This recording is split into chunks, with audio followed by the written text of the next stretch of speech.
Microsoft Word is a word processing application that is one of the apps available in MS Office.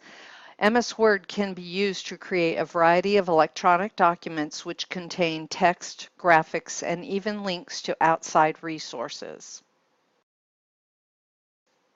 This tutorial introduces beginners to the features and functions of the Style Gallery in MS Word.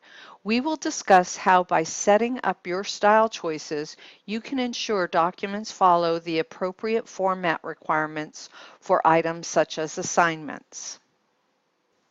When you first open MS Word, you are presented with a variety of templates that can be used to create the type of document you want. The selection provides different formats like resumes, flyers, and trifold brochures.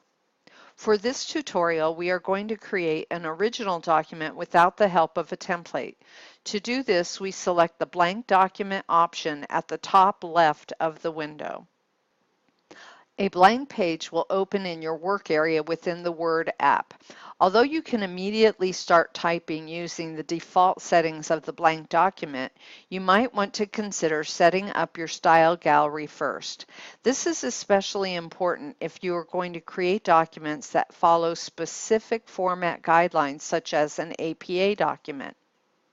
In the ribbon for MS Word, which appears at the top of the window, you will see the Style Gallery on the right side.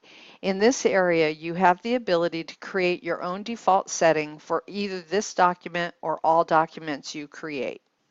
Let's start with setting the attributes of basic paragraphs.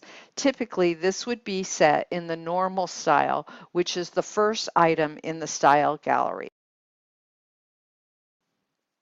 Select the normal style and right-click to get your option menu.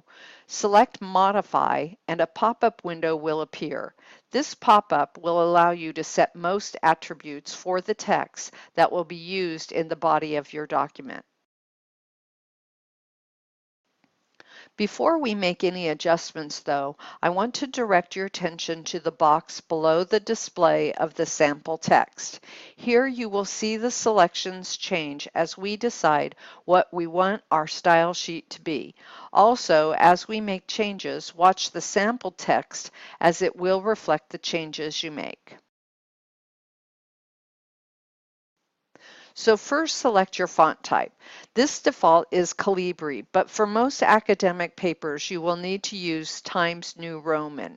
Using the pull-down list, you can change the font choice.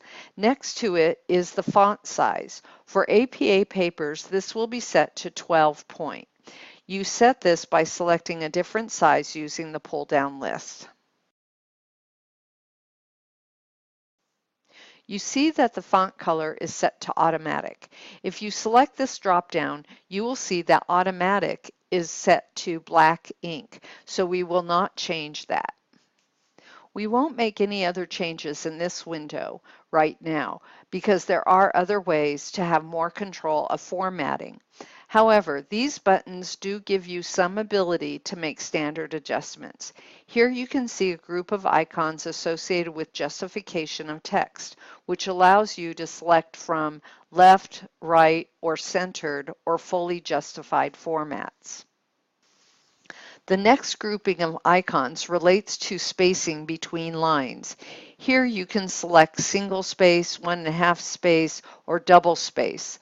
The grouping next to it controls the spacing between paragraphs. You can either increase or decrease space between paragraphs by clicking either of these icons.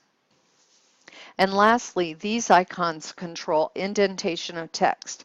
This is important if you want to create a specific type of text block that is indented, such as a block quote. However, for our normal style, we want text to be flush with the margins we set, so we will not use these. These are the basic settings you can control from this window. However, you have even more control of settings by clicking on the Format button that appears in the lower left corner of the pop-up window. You can see there are a number of attributes you can adjust using this menu of options. However, for setting up the normal paragraph, we are only going to look at the first two attributes, font and paragraph. Selecting font will open a new pop-up window. This addresses all characteristics of the font style we have selected. Here you can see that we have selected Times New Roman. It has a style of regular, which means it is just a plain appearance, not bolded or italic. And the size is set at 12 point. Since this window reflects what we want, we can exit it by clicking OK. Next, we are going to select the paragraph attribute from the menu. A new pop-up window appears. You can see here at the top that the text is left justified. However, we need to set paragraphs to have the first line indented by 1/2 inch. Don't make that adjustment in this first set of options labeled indent. These control the indentation of the entire paragraph. Instead, we use the special pull-down list and select first line, and then we set the 1/2 inch measure by clicking on the arrow on the control here on the right. Below this is the control for spacing between lines and paragraphs. The first items are for spacing between paragraphs. We will use the default settings here. For APA, we use double spacing between lines, so we will select that. The window now displays our selections and we can save them by clicking OK.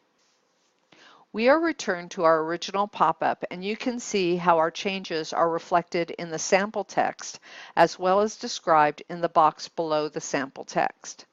The last decision we need to make is whether this style will be used in only this document or for all documents we create.